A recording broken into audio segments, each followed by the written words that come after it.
The night market has closed after rain, leaving the narrow street bright with reflections. Canvas awnings hang low above empty stalls, and small lamps still glow beneath them. Stacked crates rest beside the walls, a tea stand keeps one warm lantern lit, and buckets of flowers hold rainwater near the curb. The wet stone street is quiet and shining. The Slow Room.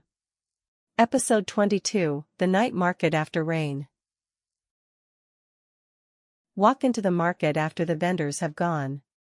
Nothing needs to be bought, carried, counted, or arranged. The stalls are closed, the crates are stacked, and the rain has already passed through.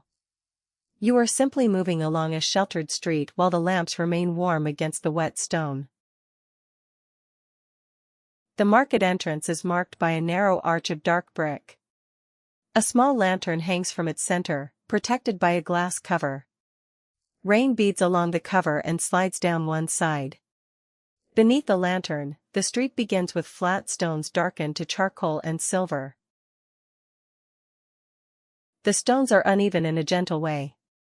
Some are broad, some narrow, and some carry a soft pale line where water has settled in the seam. The street is safe and easy to cross. Every step makes a quiet damp sound, quickly softened by the awnings above. The first row of stalls stands along the left wall.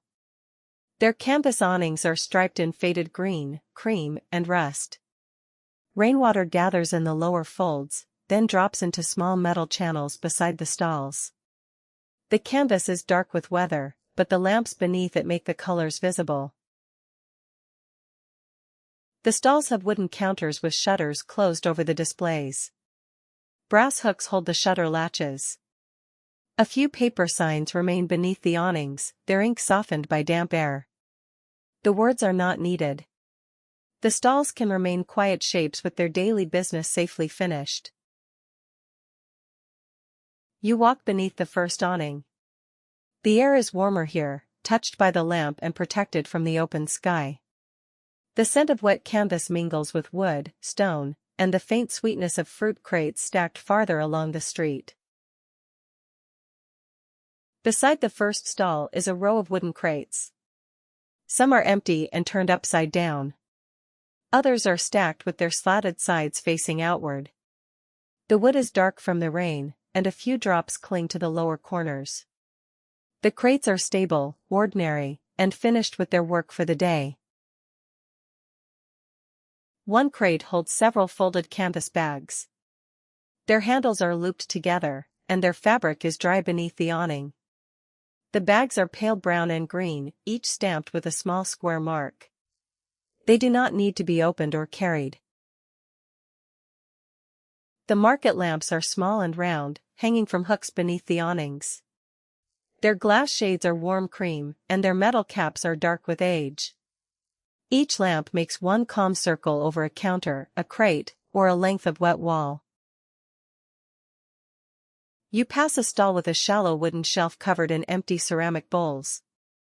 The bowls are pale gray, cream, and muted blue. They are turned upright in neat rows, their rims catching the lantern light. A few hold tiny drops of water from the earlier rain. The shelf beneath the bowls is old wood, smooth at the front edge and rougher near the wall. A small piece of twine lies beside one bowl. It is dry and loosely coiled. Nothing needs to be tied. The twine can remain a quiet line on the shelf.